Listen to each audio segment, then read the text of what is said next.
हरे कृष्णा। हम पढ़ रहे हैं ग्रंथराज श्रीमद् भागवतम, तीसरा स्कंध, चौथा अध्याय, श्लोक संख्या 15। ये श्लोक हमने पहले भी एक बार देखा है, वापस दोहरा रहे हैं। कोन्वीशते पाद सरोज भाजान सुदुर्लभोर्थेषु चतुष्वपीह तथापि नाहं प्रवृणोमि भूमन् भवत्पदाम्भोजनिषेवणोत्सुकः। हे प्रभु, जो भक्तगण आपके चरण कमलों की दिव्य प्रेमा भक्ति में लगे हुए हैं, उन्हें धर्म अर्थ काम तथा मोक्ष इन चार पुरुषार्थों के क्षेत्र में कुछ भी प्राप्त करने में कोई कठिनाई नहीं होती। किंतु हे भूमन, जहाँ तक मेरा संबंध है, मैंने आपके चरण कमलों की प्रेमा भक्ति में ही अपने को लगाना श्रेयस्कर माना है। हरे कृष्ण। तो इस श्लोक में धर्म अर्थ काम मोक्ष ये चार पुरुषार्थ प्राप्त करना सहज हो जाता है। किसके लिए? जो भगवान की प्रेमा भक्ति में लगा हुआ है उसके लिए। इस दुनिया में बहुत सारे लोग इकोनॉमिक डेवलपमेंट यानी अर्थ प्राप्ति के लिए इतना भरसक प्रयास करते हैं। रिसेंटली हमारे टीचर ग्रुप पे किसी ने भेजा था, इंटरेस्टिंग था वो पिक्चर, कि जिस व्यक्ति के पास धन है उसको समाज में सम्मान मिलता है, उसके रिलेटिव्स और फ्रेंड्स उसके निकट रहना चाहते हैं, उसे सब लोग श्रेष्ठ मानते हैं, उनसे आदर पूर्वक विचार विनिमय करते हैं, मार्गदर्शन लेते हैं। और जैसे वो भूंडी हो जाता है व्यक्ति उसको काला कुत्ता तक सूंघने के लिए नहीं आता उसके जीवन। ऐसे भेजा था किसी ने, तो उसका कंक्लूजन था वो डिपिक्शन का कि money is everything in life. पैसा कमाओ बस, बाकी सब झूठ है। पैसा है तो सब कुछ है, पैसा नहीं तो कुछ भी नहीं तुम्हारे पास। तो मैं जनरली क्रिटिक नहीं करता हूँ बहुत सारी चीजों को, लेकिन जब सिद्धांत को कॉम्प्रोमाइज करता है कोई, तो फिर मैं थोड़ा सा अपना एक हल्का सा टिप्पणी दे देता हूँ। तो मैंने उसके नीचे लिखा, material wellbeing follows spiritual wellbeing like a shadow. आपका भौतिक समृद्धि या सुबत्ता आपकी आध्यात्मिक समृद्धि के पीछे पीछे उसकी छाया के जैसा चलता है। जैसे व्यक्ति चल रहा है अभी, इसके पीछे पीछे उसकी छाया चल रही कि नहीं? कैसे नहीं, वो चला गया आगे और छाया उधर ही बैठ गई। ऐसा कभी नहीं होता। तो अगर हम अपने प्रेमा भक्ति के कार्यों पर, श्रवण कीर्तन स्मरण सेवा, इस पर ध्यान केंद्रित करेंगे, तो धर्म यानी मोरालिटी, अर्थ यानी इकोनॉमिक डेवलपमेंट, काम यानी fulfilling lawful desires, material desires, और मोक्ष फ्रीडम फ्रॉम सफरिंग, ये चारों ऑटोमेटिकली हमें अनायास ज्यादा मेहनत किए बिना अपने जीवन में प्राप्त होते हैं। तो उद्धव कह रहे हैं कि भक्त केवल इच्छा मात्र करते हैं तो कृष्ण तुरंत, क्योंकि वो भौतिक इच्छा कभी करते ही नहीं और कृष्ण से कभी कुछ मांगते ही नहीं है। कृष्ण भी चाहते हैं कि ऐसे भक्तों की विशुद्ध सेवा से मैं भी थोड़ा उर्रून हो जाऊं। कभी तो ये व्यक्ति कोई इच्छा कर ले और मैं उसको तुरंत पूरा कर दूं। तो इसीलिए दोनों के मन में स्पर्धा चलती है, कौन किसकी इच्छाओं को पूर्ण करेगा और कौन किसी से कोई लाभ नहीं उठाएगा। भक्त चाहता है कि मैं कृष्ण की सेवा करूं और कोई लाभ की अपेक्षा ना रखूं। जैसे ही कृष्ण के मन में कोई विचार आता है मैं उसको पूरा करूं। ऐसे ही कृष्ण सोचते हैं जैसे ही भक्त के मन में कोई भावना या इच्छा होती है, मैं उसे तुरंत पूरा करूं और मैं उसके लिए उसके द्वारा कोई स्वयं के लिए सेवा की अभिलाषा ना रखूं। यह जो संबंध है भगवान और भक्त के बीच में, ये भौतिकवादी लोगों के जीवन में जो स्वार्थ परायण या स्व केंद्रित जो भोग लालसा भरा वाला जो जीवन है, उसे कई हजारों गुना श्रेष्ठ है। ये पता होने पर भी कि धर्मार्थ काम मोक्ष अनायास प्राप्त हो जाएंगे, भक्त प्रेमा भक्ति में ही लगे रहते हैं, वो अन्य इच्छाएं नहीं करते। कर्माण्यनीहस्य भवो भवस्यते दुर्गाश्रयोधारि भयात् पलायनम् कालात्मनो यत्र मदायुताश्रमः स्मात्मन्रते खिद्यति धीर्विदामिह।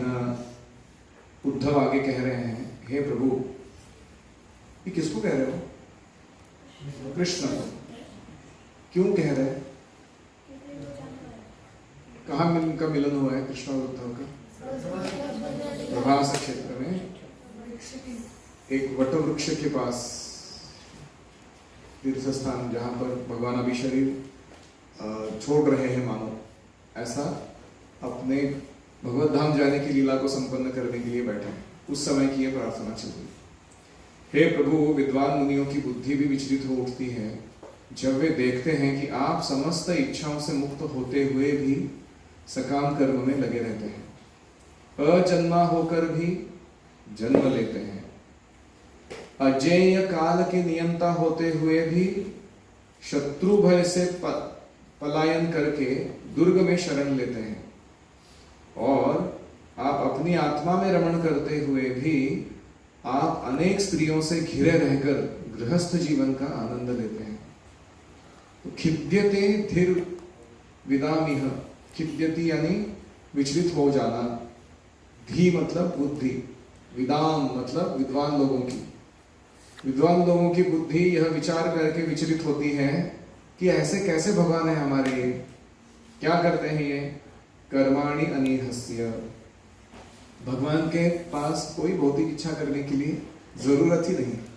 न तस्य कार्यम करणम च विद्यते, है कि नहीं? भगवान को कोई भौतिक चीजों की अभिलाषा नहीं। तो फिर भी भगवान जब भौतिक जगत में अवतार लेते हैं तो सारे भौतिक कार्य जो होते हैं वो परफेक्टली संपन्न कराकर दिखाते हैं। जैसे भगवान ने शादी किया क्षत्रिय वंश में, फिर उन्होंने प्रत्येक पत्नी से 10 पुत्र और 1 पुत्री, ऐसे 16,108 रानियों से कितने पुत्र और कितनी पुत्रियां प्राप्त किए। और फिर उन्होंने हर दिन ब्राह्मणों को दान देना, दक्षिणा देना, अपनी साधना करना सुबह उठकर, या अपने बच्चों का परवरिश ठीक से करना, उनके लिए स्कूलिंग अरेंज करना। ये भगवान ने स्वयं के उदाहरण से परफेक्टली करके दिखाया। मानो उनको ऐसा लगे कि कोई फैमिली प्लानिंग करने वाला कोई भौतिकवादी व्यक्ति होता है जो बहुत ही उसमें रचा पचा रहता है अपने मटेरियल एक्टिविटीज। तो भगवान की ये अवस्था देखकर कि अनीह यानी इच्छा ना रखते हुए भी, भौतिक इच्छा ना करने वाला व्यक्ति कर्माणि, ऐसे कर्मों में कैसे संलग्न रह सकता है जो भौतिक कार्य संपन्न करने वाले होते हैं। फिर आगे कहते हैं भवः अभवस्यते। भवः मतलब जन्म लेना, इस जगत में प्रकट हो जाना। अभव ऐसा व्यक्ति जिसका जन्म होता ही नहीं कभी, हमेशा शाश्वत रूप से विद्यमान है, ऐसे भगवान कैसे हो सकते हैं। फिर दुर्गाश्रया अथ अरिभयात् पलायनम, एक दुर्ग का आश्रय लेना। कौन सा दुर्ग? द्वारका। भगवान ने द्वारका का निर्माण किस लिए किया? एक साथ जब कालयवन, जरासंध और शाल्व, इन तीनों ने मथुरा नगरी पर आक्रमण किया, तो भगवान ने सोचा कि मैं अपने जो रिलेटिव्स फ्रेंड्स हैं उनको सुरक्षित रखना चाहता हूं, उनको युद्ध में तकलीफ नहीं होना चाहिए। रातों रात, एक रात में उन्होंने द्वारका नगरी बना दी और पूरा अपना जितना भी सरंजाम है सारा शिफ्ट करा दिया। Try doing that. एक घर शिफ्ट मारना होता है किसी को उसको कितना मगजमारी होता है। वो पहले नया घर बनाने के लिए कितना समय जाता है, तो शिफ्टिंग में तो और भी समय लगता है। तो भगवान ने एक रात में कर दिया, सारे मथुरा वासियों को द्वारका में शिफ्ट करा के इतना परफेक्ट फोर्ट बनाया था, उसके ऊपर आक्रमण करना मुश्किल था। और फिर भगवान आए वापस इधर बैटलफील्ड में, और वो क्या किए, काला यवन को ऐसे दिखा रहे थे मानो भाग जा रहे हो, ताकि उसको मुचुकुंद की गुफा में ले जाकर मरवाए भगवान। तो अरिभयात् पलायनम, ऐसा व्यक्ति जो किसी से डरता नहीं, जो काल का भी आत्मनः यानी नियंता है। काल से सब लोग डरते हैं ना, ऐसा कोई व्यक्ति नहीं इस दुनिया में जो मृत्यु से नहीं डरता, कितना भी फिलोसॉफी झाड़े हो। तो डॉक्टर्स बोल सकते हैं एग्जैक्टली इसके बारे में, उन्होंने बहुत क्लोजली देखा रहता है सब चीज, जन्म मृत्यु जरा व्याधि, ऐसा कोई व्यक्ति नहीं इस दुनिया में जो इससे डरता नहीं, और ये सब काल के अधीन है। तो काल सबको डराता है, और ऐसे काल को जो नियंत्रण में रखते हैं उसको किसका डर हो सकता है? किसी का नहीं हो सकता, लेकिन वो भगवान डरते हैं। ऐसा ही एक अन्य श्लोक आता है कुंती महारानी का, गाइए।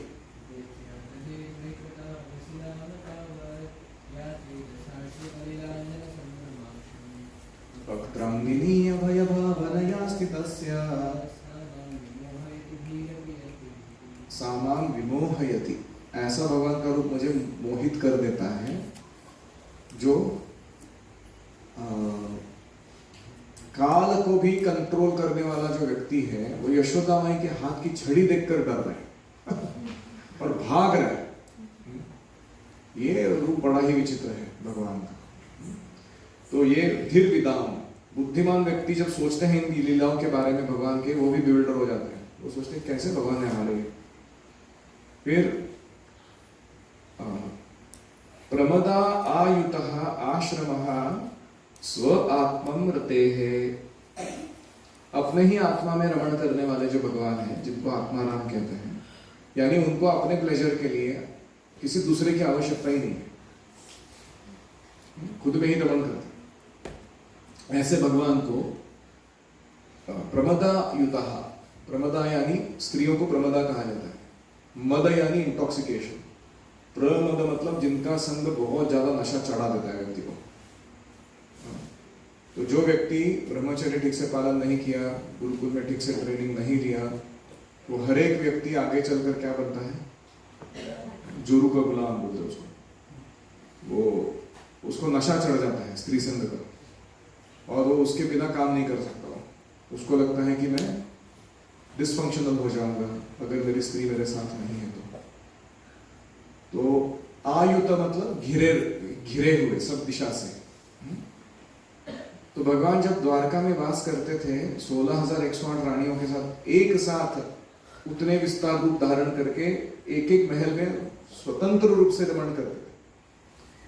तो ऐसे भगवान लग सकता है किसी को कि गृहस्थ आश्रम में कोई भौतिकवादी व्यक्ति कैसे आनंद उठाता है, वैसे कर रहे हो। लेकिन वो कहते हैं कि आत्मनृते, भगवान को किसी बाहर के व्यक्ति की या सुविधा की जरूरत नहीं है अपने सुख के लिए। ऐसा होने के बाद भी वो ऐसा रहते थे, क्यों? केवल उन भक्तों को आनंद देने के लिए जिन्होंने उस रूप में, माधुर्य प्रेम में उनकी सेवा करनी चाहिए। तो ये खिद्यति धीर्विदाम इह।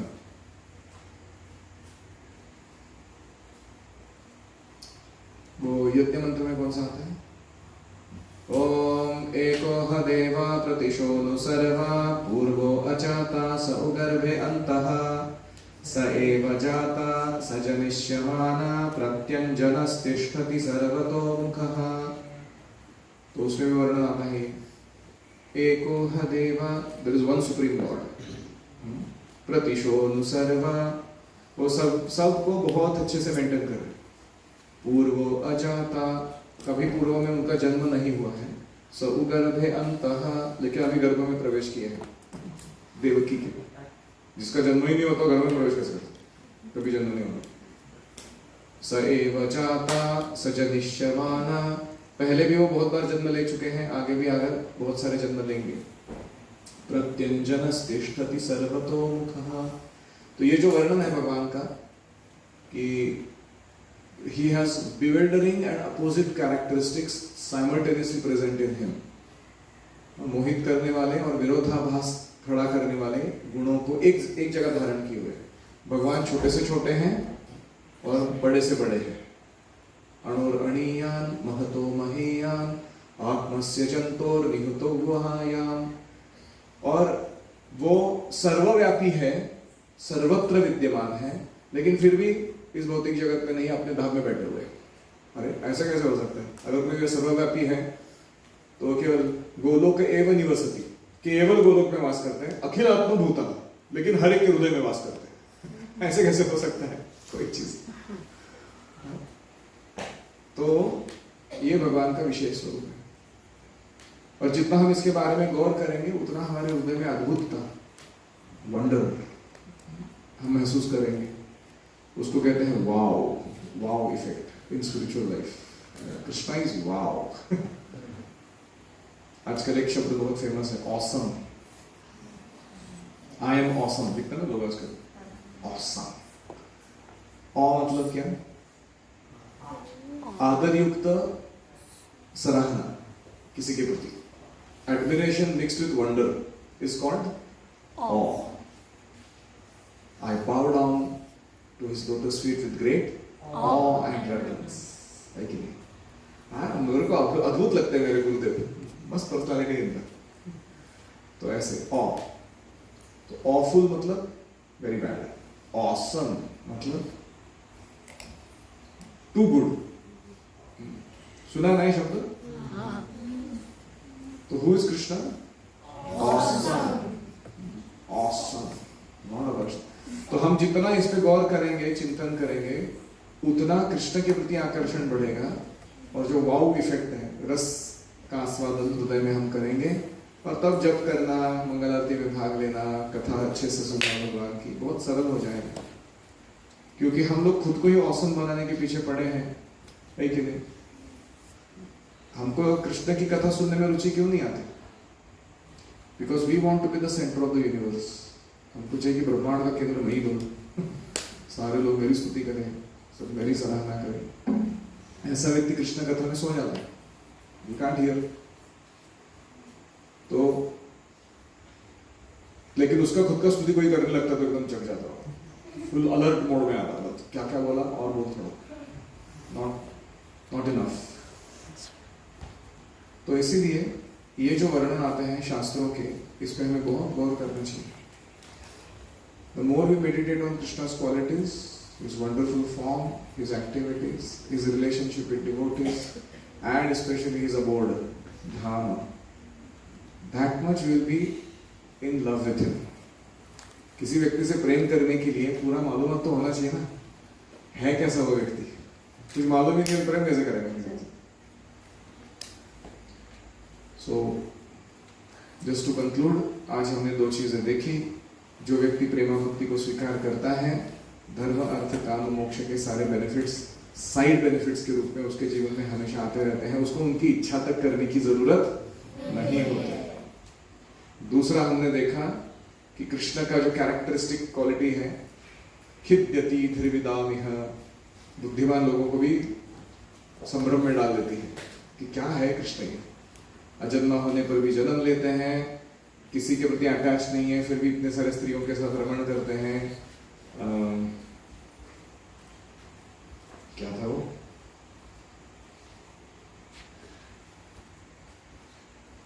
किसी से डरते नहीं है, फिर भी भाग जाते हैं युद्ध भूमि से। और कि कोई भौतिक इच्छा नहीं रखते हुए भी भौतिक कर्म करते हुए लगते हैं, दिखते हैं। So this is Krishna's wonderful characteristic. Any comments or questions?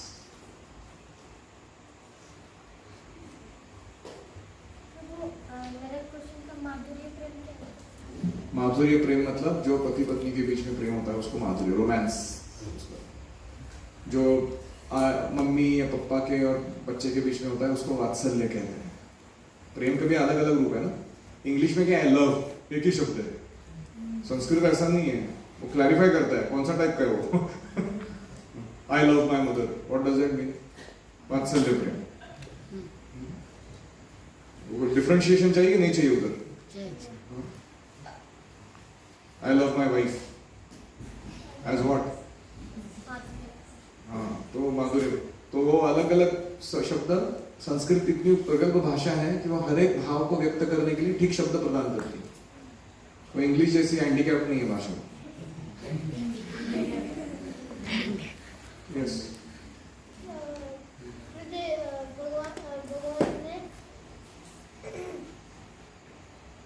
Brahma, कुछ लोग ऐसा सोचते कि भगवान का जो वर्णन किया वो ही कोई और के अंदर डिफरेंस, ऐसा करके उनको कंफ्यूजन पैदा होता है। जैसे कि ब्रह्मा जी को हुआ था ब्रह्मा विमोहन लीला में कि क्वेश्चन क्या है? तो मुझे उनका आंसर क्या करना चाहिए?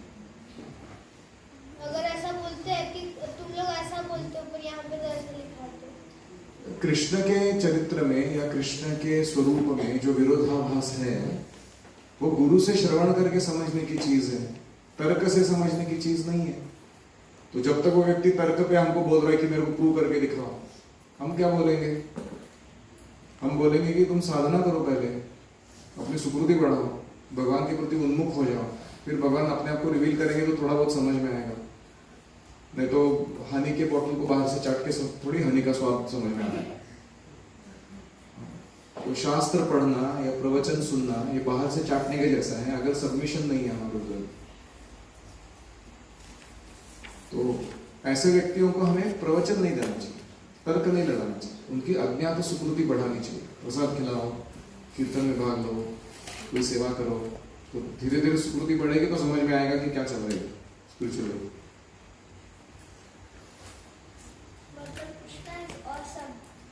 Krishna is awesome. He liked that point. I also like it. Krishna is awesome. We should always feel that. Morning we wake up, we think, oh, Krishna is awesome. कैसे? प्रातः प्रबोधितो विष्णु ऋषिकेशेन यत्त्वया यत् यत् करयस्तीशानः तत्करोमि तव आज्ञया। कितने सारे जीव हैं, हर दिन सुबह जब वो उठते हैं तो उनको याद आता है कि मैं विष्णु उठता हूँ, ओम गोखले हूँ, है कि नहीं? अगर भूल गया तो कुत्ते को याद आता है कि मैं कुत्ता हूँ, मेरे को भौंकना है ना, है कि नहीं? नहीं तो आइडेंटिटी क्राइसिस नहीं होगा क्या लाइफ में? हर एक को याद आता है कि मैं कौन हूँ। कौन याद दिलाता है? वो परमात्मा याद दिलाते हैं। मत्तः स्मृतिर्ज्ञानम् अपोहनम् च। तो उधर से ही ऑसमनेस चालू हो गया उठते ही कि how I am being given back my consciousness, my self awareness by Krishna, and now he is going to direct my activities in this world. तो ये भावना से हमें उठना चाहिए। और सोने के पहले भी क्या प्रार्थना करते हैं? What is the awesomeness?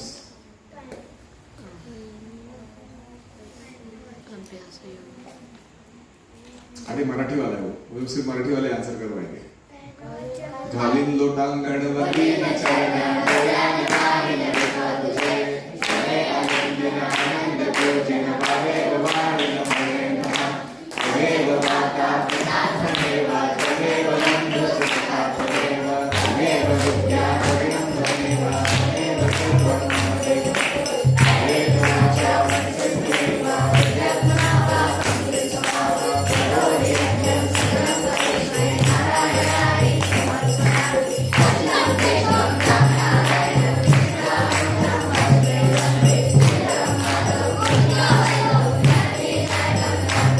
वन्दे श्रीराम माधव